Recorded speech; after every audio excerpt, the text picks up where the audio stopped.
नमस्कार।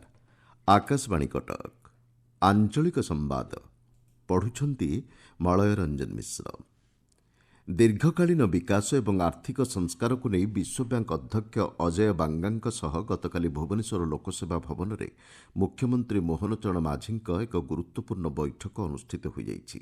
बैठक में राज्य में विकास प्रक्रिया एवं संस्कार आभिमुख्य, घरोई क्षेत्र में युवपीढ़ी अधिक निजुक्ति सुजोग सृष्टि, विश्व बैंक प्रतिनिधि प्रशंसा करथिले। एही अवसर में मुख्यमंत्री श्री माझी ओडिशा विजन डॉक्यूमेंट प्रदान करथिले। मानव समाजर जीवनशैली सामुद्रिक बेलाभूमिर आवश्यकता उपर बाचस्पति सोरमा पाढ़ी गुरुत्व प्रदान करिसेंति। गंजाम जिला गोपालपुर बेलाभूमि महोत्सवर तृतीय संध्यारे गतकाली आयोजित समारोह में जोगदे श्रीमती पाढ़ी कहिसेंति, राज्यर बेलाभूमिगुड़िक परिष्कार परिच्छन्न रखिबा आम समस्तंकर दायित्व। समारोह में स्वास्थ्य और परिवार कल्याण मंत्री डॉक्टर मुकेश महालिंग, इस्पात और खनि मंत्री विभूतिभूषण जेना प्रमुख जोगदेइथिले।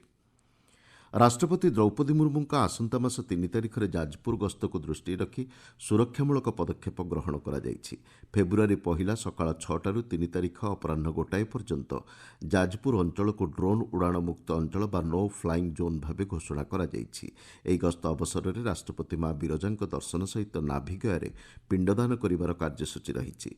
राष्ट्रपति गस्त को दृष्टि रखी आसंता 4 ରୁ 6 तारिख 2 दिन पर्यटकों शिमिलीपाल बंद रहिबो। पुरी श्रीमंदिर मुक्तिमंडप पंडित सभा 2026-27 वर्ष पर 5टी पंजिका को अनुमोदन करिछि। पंजिकार त्रुटिशून्य तिथि बार पर श्रीमंदिर प्रशासन पक्षर स्वतंत्र पदक्षेप ग्रहण करा जाइछि। श्रीमंदिर नीति प्रशासक अध्यक्षतार गतकाली अनुष्ठित बैठक में 5 जण पंजिकार सेमानकर पांडुलिपि दाखल करथिले। जातिर पिता महात्मा गांधी आज हेउछि पुण्यतिथि। 1948 मसीहा आज दिवस में दिल्ली बिरला भवन प्रांगण में प्रार्थना सभा को जाउथिबा बेले गुलीमाड़े बापूजी परलोक गमन करथिले। बापूजी पुण्यतिथि एवं स्वाधीनता संग्रामी त्यागर स्मृति उद्देश्य आज देशव्यापी शहीद दिवस पालन करा जाउछि।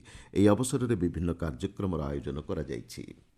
नयागढ़ जिला वृत्तंग जलसेचन प्रकल्प कार्य अग्रगति संपर्क तृतीय ग्रामसभा अनुष्ठित हो जाइछि। कुलुरुकुंपा पंचायतर पथरगंडा एवं टांगनाडीगढ़ विस्थापित परिवारों को नहीं प्रशासन मध्य आलोचना होइछि। गंजाम छत्रपुरଠାରେ 37तम प्रादेशिक खेलकूद समारोह आज 3 दिन पर्यंत अनुष्ठित हेब। एने गतकाली ओडिशा शिक्षा समितिर साधारण संपादक डॉक्टर सरोज कुमार हाथी अध्यक्षतार सांबादिक सम्मेलन अनुष्ठित हो जाइछि। समारोह में 30टी जिलार मोट 450 जन प्रतियोगी भाग नेउछन्ति। भवानीपाटना स्थानीय टाउन हॉल ठारे जातीय स्वास्थ्य मिशन पक्षर जिला स्तरीय आशा, गाँ कल्याण, महिला आरोग्य एवं जन आरोग्य समिति अनुष्ठित हो जाइछि।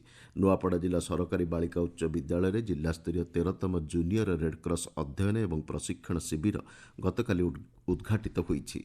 शिविर में 19 यूनिट रक्त संग्रह करा जायथिला। खोर्धा महामाया सरकारी उच्च विद्यापीठ में शिक्षण सामग्री विकसित कर्मशाला गतकाली शेष होइछि। एथिरे 8टी विद्यालयर 30 जन वरिष्ठ शिक्षक शिक्षयित्री जोग देइथिले। नयागढ़ जिला ओडगाँ ब्लॉक शरणकूल नारायण हाईस्कल में जातीय शिक्षानीति 2020 संपर्कित एक आलोचना चक्र गतकाली अनुष्ठित होइछि। मालकानगिरी जिलास्तरीय माल्यवंत महोत्सव और पल्लीश्री मेला आसंता रविवार आरंभ हेब। जिलापाल सोमेश कुमार उपाध्याय पौरोहित्य अनुष्ठित एक कार्यक्रम में जिला संस्कृति परिषद पक्षर महोत्सवर प्रोमो संगीत को उन्मोचन करा जाइछि। खोर्धा जिला स्काउट्स और गाइड्स राज्य पुरस्कार परीक्षा शिविर गतकाली अनुष्ठित हो जाइछि। एथिरे 110 जन स्काउट्स, 161 जन गाइड्स एवं 21टी विद्यालय 35 जन स्काउट मास्टर एवं गाइड कैप्टेन जोग देइथिले।